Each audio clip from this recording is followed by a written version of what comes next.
ஒருவர் உலகமெல்லாம் தனதாக்கிக் கொண்டாலும் தனது வாழ்வை இழந்தால் அதனால் என்ன பயன்? வாழ்வுக்கு ஈடாக எதை கொடுப்பார்? மிகவும் சக்தி வாய்ந்த இயேசுனுடைய வார்த்தைகள்.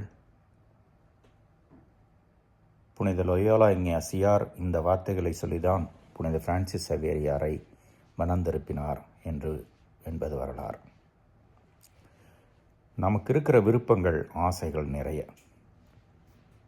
பணம், பொருள், இடம், ஆட்கள், இதை பற்றி நினைக்காத மனிதர்கள் கிடையாது, நினைக்காத நாள் கிடையாது.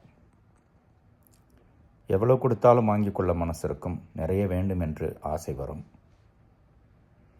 ஆனால் இதையெல்லாம் பற்றி கொண்டு நமது வாழ்வை, முடிவில்லா வாழ்வை இழந்துவிட்டால் பயனில்லை.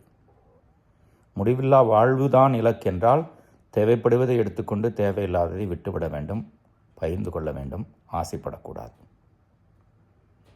ஏதாவது ஒன்றை தான் நாம் தேர்ந்தெடுத்து கொள்ள முடியும். எனக்கு பொருள், பணம், ஆட்கள், இடம், புகழ், பட்டம், பதவி, இது மட்டும் போதுமென்றால் நாம் அங்கே இயேசுவுக்கு இடம் கொடுக்க மாட்டோம். முடிவில்லா வாழ்வுக்கு இடமும் இல்லை.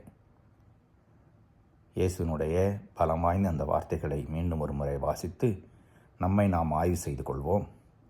முடிவில்லா வாழ்வை, இயேசுவை பற்றி கொள்வோம்.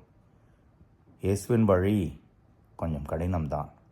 சிலுவையை சுமந்து கொண்டு அவரை பின்பற்றி தான் போக வேண்டும். இருந்த போதிலும் அந்த முடிவில்லா வாழ்வு